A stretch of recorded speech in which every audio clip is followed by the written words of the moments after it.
धन्यवाद सभापति महोदय। हम ही को कातिल कहेगी दुनिया, हमारा ही कत्लेआम होगा।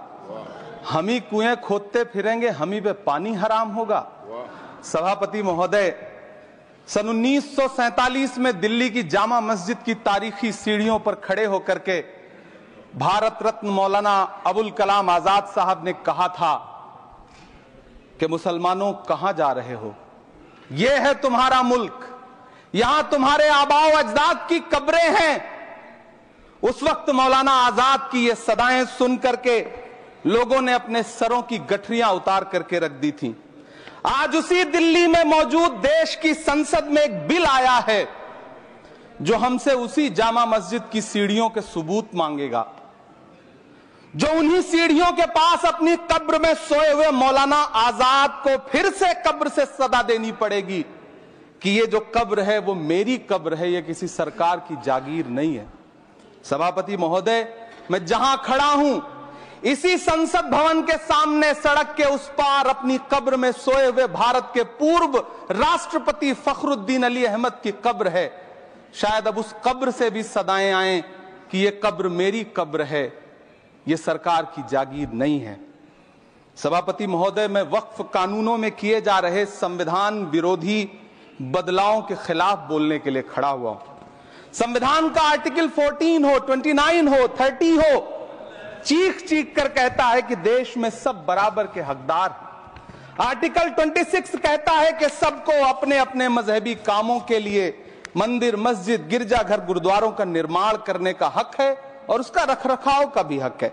लेकिन डॉक्टर बाबा साहब अंबेडकर के संविधान को हर दिन कुचलने वाली यह सरकार देश के मुसलमानों से नफरत में इतनी अंधी हो गई है कि खुलेआम देश की संसद में देश सरकार के माइनॉरिटी मिनिस्टर साहब और होम मिनिस्टर साहब झूठ बोलते हैं और देश को गुमराह करते हैं, झूठ शब्द असत्य बोलते हैं। सरकार ने इस बिल का नाम उम्मीद रखा है।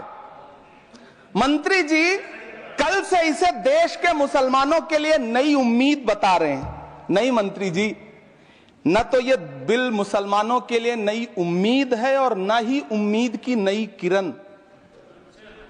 सभापति महोदय, भाजपा ने पूरे देश में वक्फ के नाम पर कई सारे झूठ फैलाए हैं। आइए आज उनकी सच्चाई पर बात करते हैं। वक्फ ट्रिब्यूनल को ऐसे बताया जाता है जैसे वक्फ ट्रिब्यूनल कोई मजहबी खाप पंचायत हो।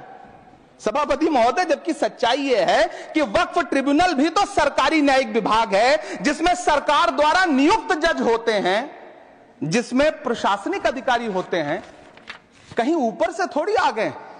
सभापति महोदय, देश के गृह मंत्री जी ने इसी सदन में कहा कि वक्फ ट्रिब्यूनल के फैसले के खिलाफ कोई कोर्ट नहीं जा सकता, जबकि सच यह है कि वक्फ एक्ट 1995 की धारा 83(9) के तहत हाई कोर्ट वक्फ ट्रिब्यूनल के फैसले की न सिर्फ समीक्षा कर सकता है बल्कि उसे बदल भी सकता है। सच तो यह है कि वक्फ बोर्ड खुद अपनी जमीनों के लिए कई सारी कोर्ट में मुकदमे लड़ रहा है।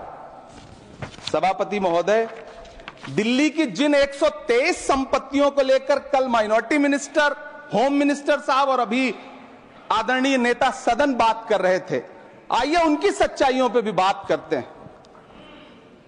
1911 में जब अंग्रेजी हुकूमत ने कोलकाता के बजाय दिल्ली को राजधानी बनाने का फैसला किया तो रायसीना हिल्स के चारों तरफ जो मुसलमानों की ढेर सारी जमीनें थी उनको एक्वायर किया गया और लुटियन को इसकी तामीर की जिम्मेदारी सौंपी गई।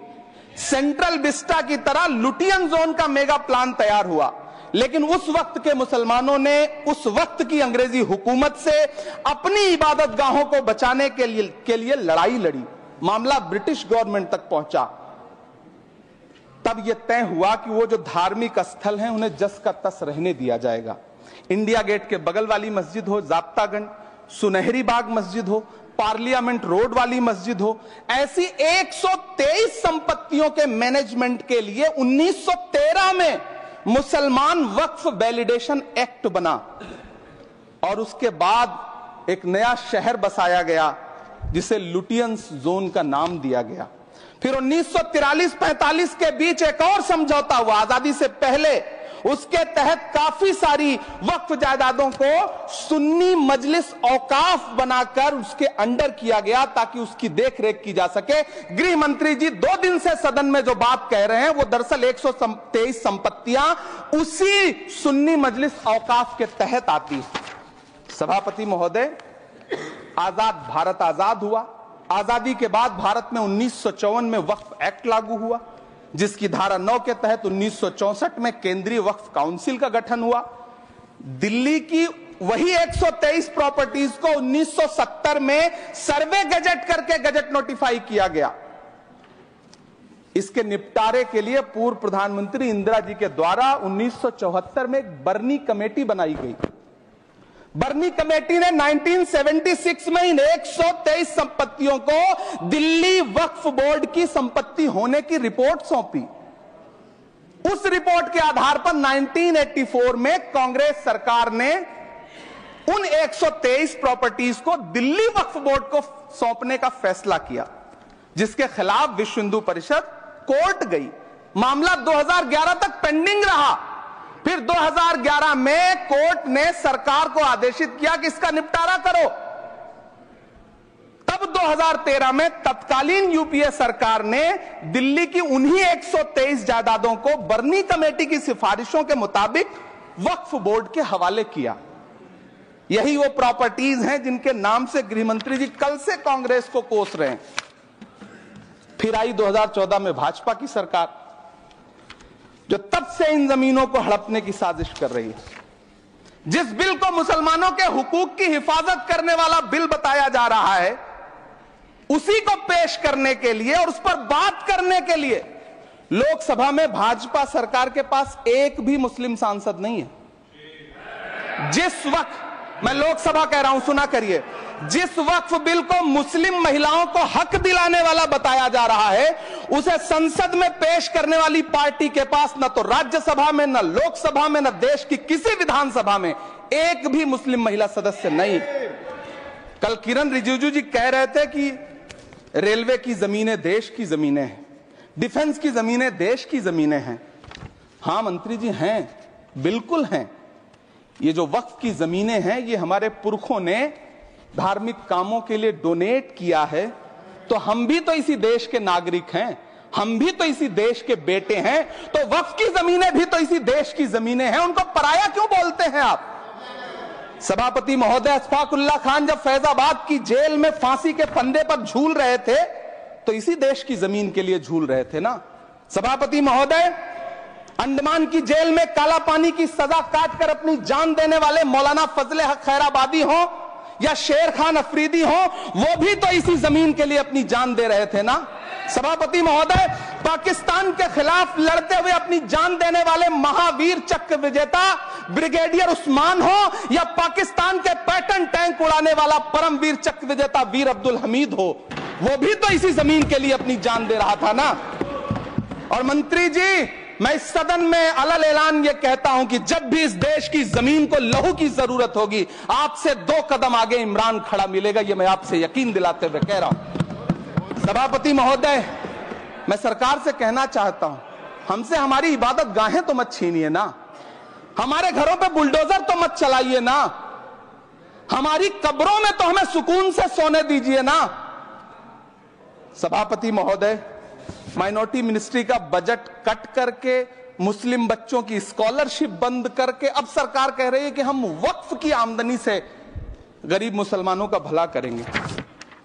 गुजरात की बेटी बिल्किस के बलात्कारियों की रिहाई के बाद उन्हें माला पहनाने वाली लोगों के नेता ये कह रहे हैं कि यह बिल मुस्लिम महिलाओं को उनका हक दिलाएगा। धन्यवाद मोदी जी, क्या बढ़िया सौगातें मोदी दे रहे हैं आप। पहले हमें गुजराते मोदी दिया, आप सौगाते मोदी दे रहे हैं। लेकिन यह सरकार इतना याद रखे कि इसी ठसक के साथ देश की संसद में सीए का कानून भी लाया गया था और कहा गया था बड़े बड़े भाषण देकर के कि पड़ोसी देशों से हिंदू भाइयों को ला करके यहां नागरिकता दी जाएगी। लेकिन मैं आपके संज्ञान में लाता हूं सर कि पिछले इतने दिनों में इनसे नागरिकता लेने के लिए 2000 व्यक्ति भी नहीं आए, जबकि इसके उलट इन्हीं की सरकार में पिछले 10 साल में 15 लाख से ज्यादा भारतीयों ने भारत की नागरिकता छोड़ करके दूसरे देश में जाकर के बस गए। यह हुआ उस कानून का अंजाम। सभापति महोदय, इसी तरह की जिद के साथ किसानों के खिलाफ भी कानून लाए गए थे। जिस तरह आज वक्फ के फायदे गिनाए जा रहे हैं, उसी तरह से किसानों को भी कृषि कानूनों के फायदे गिनाए गए थे। लेकिन अंजाम क्या हुआ? 700 किसानों की शहादत लेने के बाद सरकार को अन्नदाता किसानों के सामने घुटने टेकने पड़े और कृषि कानून वापस लेने पड़े। जिल्ले इलाही, जमहूरियत जो है वो नफरत और ठसक से नहीं चलती है, अकड़ से नहीं चलती है, उसमें सबकी हिस्सेदारी जरूरी है। कल देश के माइनॉरिटी मिनिस्टर ने लोकसभा में खड़े होकर एक शेर सुनाया था कि मुझसे कोई बदगुमान न हो, तो मैं उन्हें एक शेर सुनाना चाहता हूं कि मैं आज जद पे हूं तो इतना खुशगुमान न हो, मैं आज जद पे हूं तो इतना खुशगुमान न हो, चराग सबके बुझेंगे हवा किसी की नहीं। नीतीश कुमार जी हो, चंद्रबाबू नायडू जी हो, चिराग पासवान जी हो, जयंत चौधरी जी हो, देवे गौड़ा जी हो, जीतन राम मांझी जी हो, सबको समझना पड़ेगा कि जब जंगल में आग लगती है तो न वो बरगद बचते हैं जो हवा को आंधी में तब्दील करते हैं, न वो बांस बचते हैं जो आपसी रगड़ से चिंगारी पैदा करते हैं। सभापति महोदय, जब देश को मनमोहन सिंह साहब जैसा काबिल प्रधानमंत्री मिलता है तो देश को आरटीआई जैसा एक्ट मिलता है, सेज जैसा एक्ट मिलता है, मनरेगा जैसा एक्ट मिलता है, लिबरलाइजेशन मिलता है, राइट टू एजुकेशन मिलता है, नेशनल फूड सिक्योरिटी एक्ट मिलता है। लेकिन जब देश को सौगातें मोदी मिलती है तो क्या मिलता है? सीए मिलता है, फॉर्म्स लॉ मिलता है, आर्टिकल 370 मिलता है, इलेक्टोरल बॉन्ड जैसा एक्ट मिलता है और वक्फ अमेंडमेंट एक्ट जैसे बिल देश को मिलते हैं। मुझे तो अपने हमवतन भाइयों से पूछना है कि आपको अपने बच्चों की तरक्की, खुशहाली और नौकरी की दरकार है या फिर मुसलमानों की दान की गई जमीनों को लूट कर धन्ना सेठों को देने की साजिश करने वाले कानून की? सभापति महोदय, यह सरकार रात के 3 बजे तक पूरे देश को जगा करके संसद में अपने ही नागरिकों को नीचा दिखाने के लिए वक्फ बिल ला रही थी, तो उधर रात के 1:30 बजे अमेरिका हम पर 26% टैरिफ लगा रहा था। सरकार की प्राथमिकताएं देश को पता। सभापति महोदय, मैं बहुत भावुक हूं आज, और मुझे अच्छा लगा कि आदरणीय नेता सदन जगत प्रकाश नड्डा जी ने बहुत अच्छी बातें भी की, मन से बातें की। क्योंकि उनके नाम में प्रकाश जुड़ा है तो मैं उनमें हमेशा एक रोशनी की किरण देखता हूं। मैं उनके सामने बहुत अदब से यह बात कहना चाहता हूं कि चरागों के सफर में दबदबा हो आंधियों का तो फिर अंजाम जुल्मत के सिवा कुछ भी नहीं होगा। यह दुनिया नफरतों के आखिरी स्टेज पर है, इलाज इसका मोहब्बत के सिवा कुछ भी नहीं होगा। मैं भावुक हूं, मेरी पलकें गीली हैं। अगर देश की एक बहुत बड़ी आबादी को लगता है कि आप उसका भला करने के लिए नहीं बल्कि उनकी इबादतगाहों, उनकी कब्रिस्तानों, उनकी खानकाहों को बर्बाद करने का बिल ला रहे हैं, तो फिर आप अगर समझाने में नाकामयाब रहे हैं तो यह आपकी नाकामयाबी है। पहले समझाइए, उसके बाद कोई बिल लेकर के आइए, तब शायद हम आपका इतनी पुरजोर तरीके से विरोध ना करें। लेकिन सभापति महोदय, मैं अंत में सिर्फ इतना कहना चाहता हूं कि इस बिल में जो भी पॉइंट्स दिए गए हैं, बॉम्सी पोर्टल देख लीजिए, सरकार का झूठ आपको पकड़ में आ जाएगा। हम डरे नहीं हैं, हम सिर्फ सरकार से अपील कर रहे हैं कि हमें अपना समझिए। हम आपके अपने हैं, इस देश के नागरिक हैं और आप ताकत में हैं। संख्या बल के आधार पर बिल हो सकता है आप पास करा ले, लेकिन आपको यह बात समझनी पड़ेगी कि हम तो वो तारीख हैं, जहनों में रहना है जिसे, कागजी पुर्जे नहीं जो फाड़ डाले जाएंगे। जिस जमीन पर मैं खड़ा हूं यह मेरी पहचान है। आप आंधी हैं तो क्या मुझको उड़ा ले जाएंगे? आपको यह बात समझनी पड़ेगी।